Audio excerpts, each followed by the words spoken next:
So the floor is open. Certainly, I don't think I'm here. What do you mean by Cartesian dualism? Yeah, it's the disparity, the dichotomy between subject and object. Right. Is you can't harmonise the two. So yeah, so this question was Cartesian, it's this inability, it's always to see things as they're separate, and that goes back to the original principle that Hakeem Archuleta spoke about right at the beginning, is the ability to perceive more than single things. You can't interconnect the two. Something else to blame the French for. Well, Dr. Rashid did spoke about that. Sheikh, that also relates to like the bipolarity with Islam. Oh. As in, like, we have this life, which is the object, but then the subject is actually the afterlife. Yeah. So we're trying to connect the two. Yeah, and the Sufis were so passionate about this, is that life is not about you waiting for something to occur. Paradise is actually now. And what I would say to that is paradise is sort of where you are now reflects your state. And so there's a sort of a wake-up call. So there's a connection between the two even now. And all religions have tackled with this issue about, because it leads to extremes, like people running away, not dealing with life and just waiting for the next life. Yeah, that's just disassociation. They're using their religion. And there's a very interesting principle, spiritual bypassing, by John Wellwood, that touches upon these things, how we use our spirituality to actually disassociate from the reality. And that's not spiritual. Spirituality, from an Islamic perspective, and I'm sure it's with the other faiths, is about it's integrating all those things. Mind, body, body, then mind, and then soul. Yeah. Just continuing on from that, also with the Cartesian duality, we've seen it in the past with famous scientists like Richard Oppenheimer, Albert Einstein, that they were scientists in that they were interested in learning about nature, but then when they realised that their science would be used to conquer nature, so with the atom bomb and theory of relativity, to develop nuclear power stations, they then ended up going into Indian philosophy. So Richard Oppenheimer, he went deep into meditation, and he would meditate all week after developing the atom bomb. So so within our lives, we can go from one extreme into just thinking about the object, but then, some of us who might achieve that object then actually think, no, what was the subjectivity behind it? Like, why did I do it, or what? So very much so, and that's always that question, like where you say, how could he have come to that conclusion? Why is he doing this when he knows this? Yeah, like he's and this is why he's learning. The left brain, right brain. Ian McIlgrist, he's fundamental for us. I think we're at a stage where we just have to raise awareness of. It's very difficult to break that because we've had generations and generations of this. We are part of the whole thing, and I think the process at the minute is just awareness of when we do it. And I think that's just healthy in itself. I think as Westerners, we have to say, I think it's really healthy, and this is coming out in the consciousness, the collective consciousness, is this, I don't really know what I'm doing, and just admitting that we're working it out as we go along. While before it was all about, we do know and we control and we've got our machines that come in and we do, but now it's like we've come to a stage where we're just learning and developing and admitting where the faith, and that's a healthy place to be, where in our relationships with others we say, look, love, or look, to your bosses or so forth, or whoever you interact with, you say, look, I know what I should be doing, I'm trying to get there, and that's where we have to start. We have to accept the circumstances. I think that awareness is so important. So. Yeah, sorry, I wanted to add Richard Feynman to that list there, who's also quite into, a famous American mathematician who's also into meditation quite a lot. But what I want to come to is this kind of connection. There was this slide you showed about the thing about the limbs talking back, and it just put me in mind of I'm starting to work with a neurobiologist at the moment, and we're talking a lot about the communication within the nervous system. But this duality thing I think is quite interesting because you mentioned these famous scientists, and actually a lot of how science developed, Western science developed.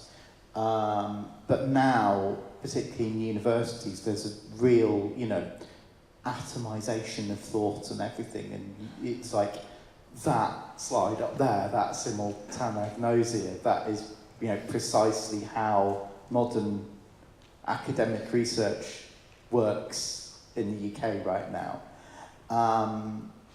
So it's it's kind of a societal problem, but it's kind of it's a problem within science that we've got within understanding the world. It's all interconnected, isn't it? Yeah, and it just sort of made me think about this kind of need on a kind of a secular level as well as an Islamic level to come back and form connections, because we've got things to deal with like climate change that you know, with that approach you'll never get anywhere because of the intense interconnectedness of the system.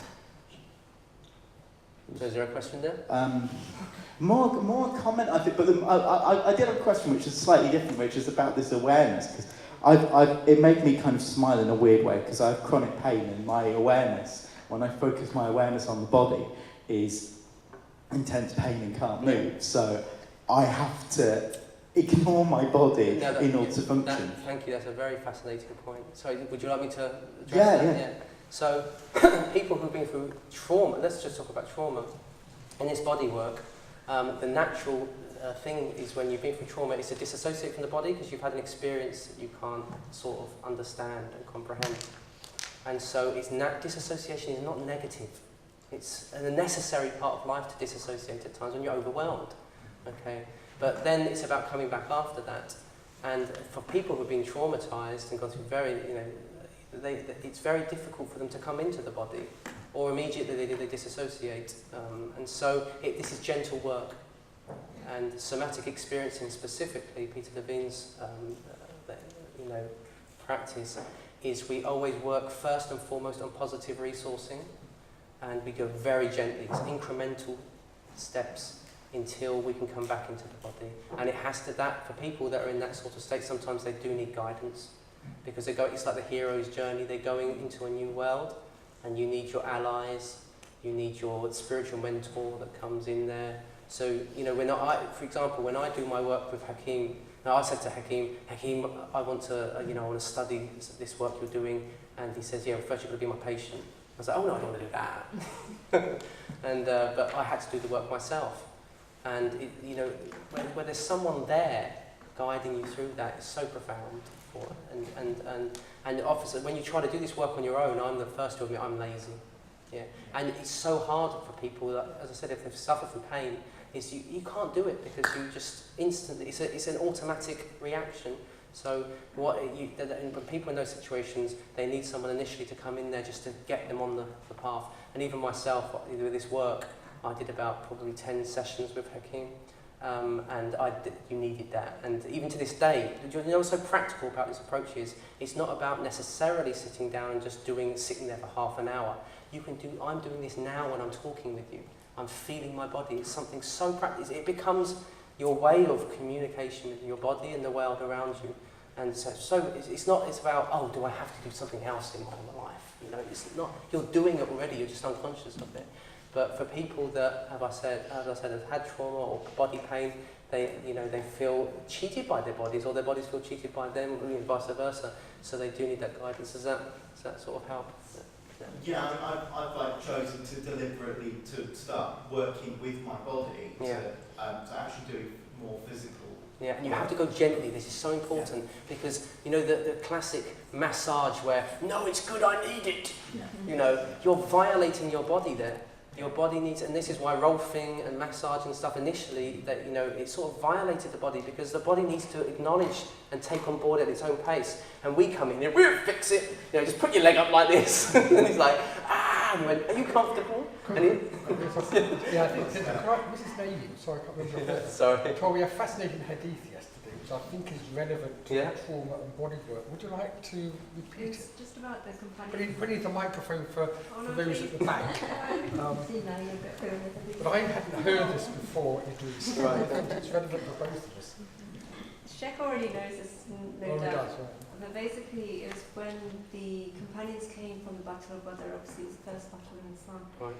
And they're very, very traumatized by what they had seen at the battlegrounds. That they went to the Rasul to ask for help. And he said, just go into the field and shoot arrows. Right. This is one of the hadiths that are in the 40 hadith on archery. And forgive me, I don't know who the writer of that compilation is, but basically they would shoot the arrows into the field as a form of therapy for their post-traumatic stress that they had encountered in the battlefield. So I was mentioning that to Dr. Rashid and his colleagues yesterday when we were teaching archery. I mean, yeah. And that's basically it, is that your body needs to do something. And like, so for a classic example is, say you had a car accident, God forbid, and then what do we usually do? We usually get out of the car, I'm all right, you know, we try to fix things cognitively, and then I'll go back to work, nothing wrong with me. And then all of a sudden something, you know, after a few days, your body just starts locking, whiplash, all sorts of things. And so you need to do something, but it's about what do. You have to be really careful. And it's not necessarily just like, your body has to, it has to absorb what happened. And this is so beautiful about the somatic work, is that you go slow and incremental, and then it wants to take the action. And so, and it's, where's trauma sit in? This is what's so relevant to what you're saying. Trauma sits in when you feel you can't do anything about your situation. And so the Prophet ﷺ is directing them towards action. And so what they found is September the 11th, there was less trauma than at the Katrina, the Hurricane Katrina. Why? They said in September 11th, people were running so they could escape it, and then they were going back in, many of them, and helping others. So there was less trauma. Whilst in Hurricane Katrina, people were not allowed to go back to their homes, and they were penned up in these like camps, and they couldn't move around. And so it was very traumatic. So this whole understanding that when a traumatic situation occurs, in order to make sense of it, we need to act. That's very important, so which is very relevant here. That's the last question. I'm sure maybe people can chat afterwards, but just the last question formally. Thanks, Robert. I'm really sorry I came a bit late. Perhaps you've mentioned already, but I was just wondering, those that follow us up, would you recommend where we can read more?